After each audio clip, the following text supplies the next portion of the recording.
Shabbat Shalom, meus irmãos, que o Eterno abençoe a todos vocês.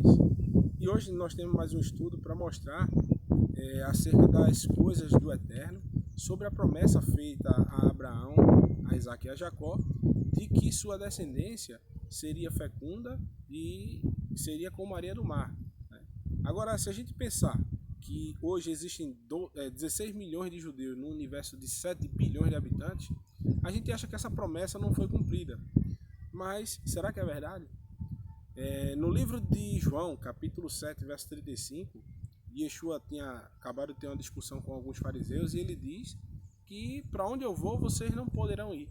Então os fariseus, que tinham criado várias leis, inclusive uma de que eles não poderiam ensinar a gentios, eles perguntam, será que ele vai ensinar aos gregos, aos nossos irmãos que estão dispersos entre os gregos? Ou seja, esses dispersos eram os da casa do Reino do Norte, das ovelhas perdidas da casa de Israel. Por que casa de Israel?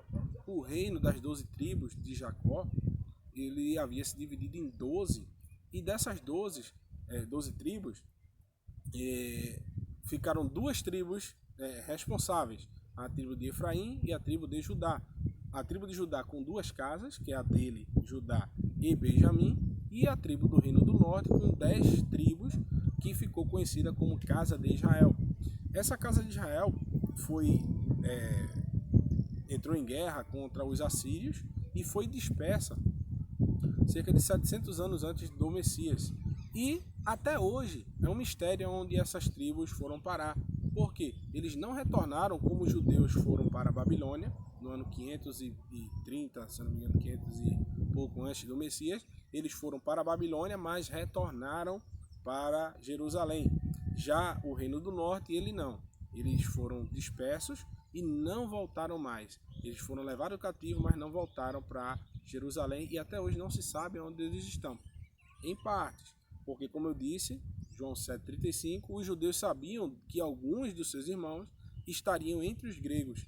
E eles criaram leis que não poderiam ensinar a seus irmãos. Agora, o que a gente vai entender é, primeiro ponto, Paulo fala desses gentios que não são mais gentios, porque ele vai ensinar, o apóstolo Paulo, nas sinagogas, e alguns gregos estavam lá na sinagoga nos dias de sábado aprendendo acerca do Deus de Israel. Agora, se a gente entender que esses gregos eram na realidade as ovelhas perdidas que estavam querendo voltar, mas estavam sendo impedidas pelos judeus, então Paulo vai e abertamente começa a ensiná-los, aí a gente começa a ter um vislumbre do que é a promessa feita a Abraão. Porque em Efésios 2, Paulo fala, portanto, lembrai-vos de que vós, noutro tempo, erais gentios na carne e chamados incircuncisão pelos que na carne se chamam circuncisão, feita pelas mãos dos homens. Que naquele tempo estavas sem o Messias, separado da comunidade de Israel, estranho aos concertos da promessa, não tendo esperança e sem Deus no mundo. Então Paulo diz que essas pessoas eram gentios e agora são comunidade de Israel. E se eles são da comunidade de Israel, eles têm que praticar as mesmas instruções que o povo de Israel recebeu através de Moisés. Assim como o Messias, que é o exemplo, ele trouxe a doutrina que nós devemos seguir de uma obediência irrestrita à lei de Deus, inclusive chegando a dar sua própria vida em exemplo à obediência. E no livro de 1 Tessalonicenses, no capítulo 4, versículo 1, vai estar escrito o seguinte: 1 Tessalonicenses, capítulo 4, no verso 1 diz: finalmente, irmãos, vos rogamos e exortamos no Senhor Yeshua, que assim como recebestes de nós, de que maneira convém andar a agradar a Deus, assim andai, para que abundeis cada vez mais. Porque vós bem sabeis que mandamento vos tenho dado pelo Senhor Yeshua, porque esta é a vontade de Deus para a vossa santificação, que vos abstenhais da prostituição, que cada um de vós saiba possuir o seu vaso de santificação e honra, não na paixão da consciência como os gentios, que não conhecem a Deus. Então, Paulo é bem claro ao dizer que ele deixou os mandamentos Que mandamentos? Os mandamentos que Deus aprovou. Qual foi os mandamentos que Deus aprovou? Aquele que ele deu a seu servo Moisés. Então, Paulo fala que esses gentios não são mais gentios, eles devem se separar das suas antigas ações e que eles devem obedecer os mandamentos conforme a doutrina do Messias. Tá bem claro em 1 Tessalonicenses capítulo 4. No livro de João, agora muitos se acham hoje mais judeus do que os judeus. E os judeus, mesmo naquela época, já tinham também seus erros. Não que a gente está condenando aqui todos os atos dos judeus, porque até então nós sabemos que nós só temos uma escritura hoje por conta do povo de Judá. Agora, não todos. Nem todo aquele que diz que serve a Deus realmente faz isso. Porque tem várias pessoas, era o caso desses judeus aqui, do capítulo 8 de João, que eles se achavam muito sábios, mas na realidade eles estavam com sabedoria humana. Em 1 Coríntios fala sobre isso, né? Que eu não vim até vós com sabedoria humana, mas com a sabedoria de Deus. Essa é a sabedoria que agrada ao Eterno. Que você propague e fale somente as palavras que Ele deu, e não as palavras que foram dadas ao Deus dará, ou ao que o mundo disse. Jeremias capítulo 23, se eu não me engano, fala dos falsos profetas. Ele diz, olha, o profeta que vier falar dos seus sonhos, que fale, mas não diga que foi o que disse. Agora, o profeta verdadeiro é aquele que fala as minhas palavras. Ou seja, que você, para ser um verdadeiro profeta, você tem que falar as palavras que o Criador deu. Quais foram essas palavras? No tempo de Jeremias, qual eram essas palavras? Literalmente, a lei de Deus, as suas instruções. O rei Davi, vários salmos, ele fala acerca disso. Ele faz uma assimilação entre a palavra de Deus e os seus mandamentos, e as suas profecias, que ela é luz, que ela é lâmpada, que ela é como um favo de mel. E literalmente só vai agradar aos ouvidos de quem quer obedecer a Deus aquilo que o próprio Eterno disse, não o que os homens falam. Se alguém, irmãos, diz a você que a lei de Deus, suas instruções foram abolidas, pense o seguinte, a palavra Torá, a primeira tradução plausível é ensinamento. Agora imagine se alguém chegar para você e disser, os ensinamentos de Deus foram abolidos na cruz. Veja que com inconsistência ou incoerência. Agora, se alguém diz que a lei de Deus foi abolida, não tem problema. Agora, essa lei é a palavra Torá, que é a mesma coisa de ensinamento, caminho e lei. Agora, qual foi a lei que foi abolida? Qual foi a lei que o Messias veio combater? A lei farisaica, a lei que chama-se de lei oral. Então, nós vamos entender no livro de João, capítulo 8, verso 31, diz: Yeshua dizia, pois aos judeus que criam nele, se vós permanecerdes na minha palavra, verdadeiramente sereis os meus discípulos, e conhecereis a verdade. Verdade é sinônimo de lei, de instrução, de Torá. Salmo 119, verso 142. A tua palavra é a verdade. Então, a gente só vai entender o que é a verdade se a gente entender o que é a verdade segundo a Bíblia. É uma afirmação que Davi está dizendo. A tua justiça é uma justiça eterna, ou seja, dura para sempre. A tua lei é a verdade. A gente viu no estudo passado que a justiça de Deus também é a sua lei.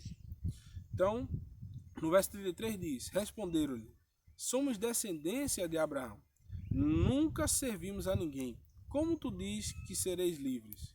Agora lembre-se, os judeus estavam literalmente sob o jugo de Roma e eles não se consideravam presos. Como hoje, muitos cristãos e muitos hoje que vivem dizendo ser servo de Deus se consideram livres, mas não tem tempo para guardar um sábado, não deixam de comer os alimentos imundos como porco, camarão, e se dizem livres. Se você chega e diz, olha irmão, você tem que, literalmente Deus que santificou um dia, e seus servos para, como ele diz lá em Ezequiel capítulo 20, é um sinal entre mim e meu povo o sábado eternamente. Então se você quer servir a Deus realmente, guarde o sábado. Você quer servir a Deus de inteiro coração e ser marcado e selado por Deus, ele pediu para que guardasse o sábado. Se você ainda não consegue, peça a ele, tenha fé, que ele vai lhe dar essa oportunidade. Mas muitos nem tentam, nem querem saber e se dizem livres. Você só é livre, literalmente, quando você tem a consciência de que você vai obedecer a Deus em detrimento a qualquer coisa. Se alguém te oferece um alimento impuro, você vai rejeitar aquilo ali. Deixar de obedecer a Deus para obedecer ao homem?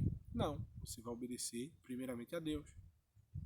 Então, quando o Messias está dizendo que vocês, se vocês observarem o que eu digo, vocês serão livres, conhecerão a verdade e a verdade os libertará, os judeus perguntam, como assim a gente vai ser livre se a gente nunca foi escravo? A gente é filho de Abraão. Então Yeshua vai dizer o seguinte, respondeu-lhe Yeshua, em verdade vos digo, todo aquele que comete o pecado é servo do pecado. Ora, o servo não fica para sempre em sua casa, mas o filho fica para sempre. Pois se o filho vos libertar, verdadeiramente sereis livres. Bem sei que sois descendência de Abraão, contudo procurai matar-me, porque a minha palavra não entra em vós. Eu falo do que vi junto do meu pai, vós fazeis o que também viste junto ao vosso pai. Responderam-lhe, nosso pai é Abraão. E Yeshua disse-lhe, se fossem filhos de Abraão, fariam as obras de Abraão. Agora que procurais me matar, a mim, homem que vos tenho dito a verdade, que Deus tem ouvido, Abraão não fez isto. Vós fazeis as obras do vosso pai. Disseram-lhe, pois, não somos nascidos de prostituição, temos um pai que é Deus. Disse-lhe, pois, Yeshua, se Deus fosse o vosso pai, certamente me amareis, porque eu saí dele e vim de Deus. Não vim de mim mesmo, mas ele me enviou. Porque não entendeis a minha linguagem, porque não podereis ouvir a minha palavra. Vós tende por pai o diabo, e quereis satisfazer os desejos do vosso pai. Ele foi homicida desde o princípio, não se firmou na verdade, porque não há verdade nele. Porquanto ele profere mentira, fala do que é próprio, porque é mentiroso e pai da mentira. E Yeshua compara aquele que comete o pecado com os filhos de Satanás, que não se firmam na verdade. E a palavra verdade, literalmente, é um sinônimo da lei de Deus. É a única coisa que é verdade. Então, se Yeshua fala isso acerca dos fariseus, quem dirá de nós, irmãos, que temos tanto aí o que pesquisar, nós temos essa facilidade que é a internet, nós temos hoje centenas de traduções na nossa casa, livros e livros falando acerca da Bíblia, e como é que a gente hoje, cada um com a Bíblia em casa, ou às vezes até 3, 4, 5 Bíblias, não consegue enxergar que todo servo de Deus tem que praticar a justiça que Deus deu e não a justiça dos homens. Não querendo ser justificado, não querendo ser salvo pelas obras, mas sendo justificado por elas. Ou seja, nós somos salvos pelo sangue do Messias e nós estamos literalmente prontos para obedecer à verdade.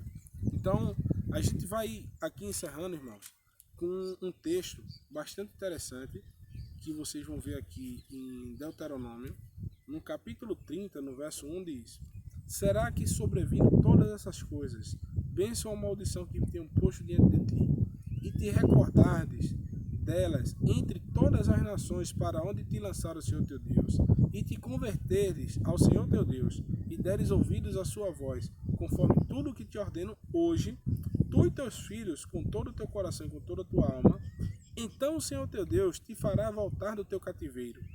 Presta atenção, te fará voltar do teu cativeiro. E se apiedará de ti, e tornará a juntar-se dentre todas as nações, dentre as quais te espalhou o Senhor teu Deus.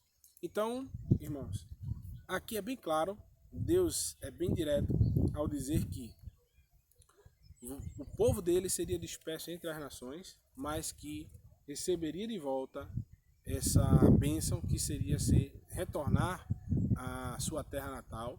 O próprio Deus iria o pegar de volta, trazer de volta. E essa mensagem está em todos os profetas. Está em Jeremias capítulo 3, Ezequiel 34, Ezequiel 37, Isaías.